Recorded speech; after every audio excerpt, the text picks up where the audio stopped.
क्या आपने कभी सोचा है कि इंसान इंसान को ही खा सकता है, और वो भी बार बार? एक छोटा सा शहर, एक सन्नाटा और एक ऐसा रहस्य जो पूरे पाकिस्तान को दहला देता है। यह है कहानी पाकिस्तान के नरभक्षी भाइयों की, जिनका सच सुनकर आपकी रूह कांप जाएगी। ये घटना साल 2011 की है। जगह थी पाकिस्तान का एक छोटा शहर भक्कर। यहाँ दो भाई रहते थे, आरिफ और फरमान। बाहर से देखने पर ये आम लोग लगते थे, लेकिन इनके घर की दीवारों के पीछे छुपा था ऐसा राज जिसे जानकर पुलिस भी हिल गई थी। सब कुछ तब शुरू हुआ जब एक पड़ोसी ने शिकायत की कि आसपास से बहुत ही अजीब और सरान भरी बदबू आ रही है। पहले तो किसी ने ध्यान नहीं दिया, लेकिन जब बदबू बढ़ती गई तब पुलिस को बुलाया गया। पुलिस ने जब आरिफ और फरमान के घर की तलाशी ली तो उन्हें जो मिला उसने सभी के होश उड़ा दिए। एक इंसानी सिर जिसे काटकर पकाया गया था, किचन में रखा था। बगल में एक हड्डियों का ढेर और कुछ अधपके मांस के टुकड़े। ये किसी जानवर के नहीं, इंसान के थे। पूछताछ में दोनों भाइयों ने जो कबूल किया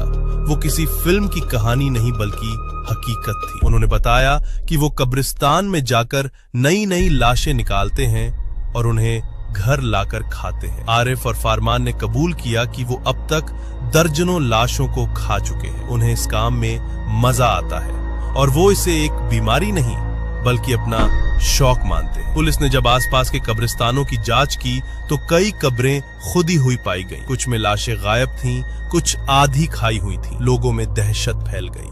हर कोई अपने मरे हुए रिश्तेदारों की कब्रें चेक करने लगा, ये जानने के लिए कि कहीं उनका भी मांस तो नहीं खा लिया गया। अब सवाल था कि ऐसे दरिंदों को क्या सजा दी जाए। लेकिन यहाँ एक चौंकाने वाला मोड़ आया। पाकिस्तान के कानून में कैनिबलिज्म यानी इंसानों को खाने का कोई साफ साफ कानून नहीं था। इस वजह से पुलिस सिर्फ कब्रों की बेअदबी और चोरी के आरोप में उन्हें पकड़ पाई और उन्हें सिर्फ 2 साल की सजा हुई। जी हाँ, सिर्फ 2 साल। ऐसे नरभक्षी दरिंदों को। ये बात सुनकर देश भर में गुस्सा फैल गया। लोगों ने सोशल मीडिया पर सरकार के खिलाफ आवाज उठाई और पूछा, क्या इंसान की लाश भी अब महफूज नहीं? 2 साल बाद 2013 में जब ये दोनों भाई जेल से बाहर आए तो लोग सोचने लगे कि क्या इन्होंने अपनी आदतें छोड़ी होंगी। लेकिन सिर्फ 1 साल बाद 2014 में फिर से वही कहानी दोहराई गई। एक बार फिर पुलिस को सूचना मिली कि भक्कर शहर में किसी घर से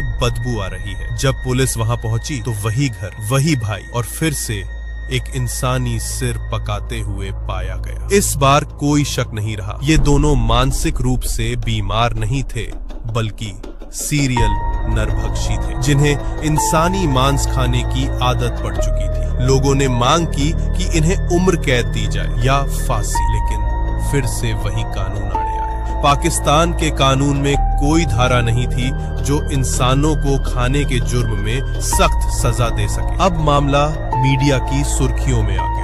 इंटरनेशनल मीडिया ने भी इस केस को कवर किया और पाकिस्तान सरकार पर दबाव बनने लगा कि वो अपने कानूनों में बदलाव करे। 2014 के बाद से इन दोनों भाइयों को मानसिक स्वास्थ्य केंद्र में रखा गया। लेकिन ये बात आज तक साफ नहीं हुई कि क्या वो वाकई बीमार थे या फिर एक ऐसे खौफनाक शौक में लिप्त थे जो इंसानियत की सारी हदें पार कर चुका था। आरिफ और फरमान की कहानी एक सवाल छोड़ जाती है, क्या कोई इंसान इतना गिर सकता है कि वो मुर्दों को भी ना छोड़े? क्या समाज में ऐसे लोग हमारे आसपास भी हो सकते हैं जो बाहर से सामान्य दिखते हैं लेकिन अंदर से एक राक्षस होते हैं? इस केस ने पाकिस्तान ही नहीं पूरे दक्षिण एशिया को झकझोर दिया और एक बड़ा सवाल खड़ा किया कि क्या हमारी न्याय प्रणाली इतने जघन्य अपराधों को समझने और रोकने के लिए तैयार है? आज भी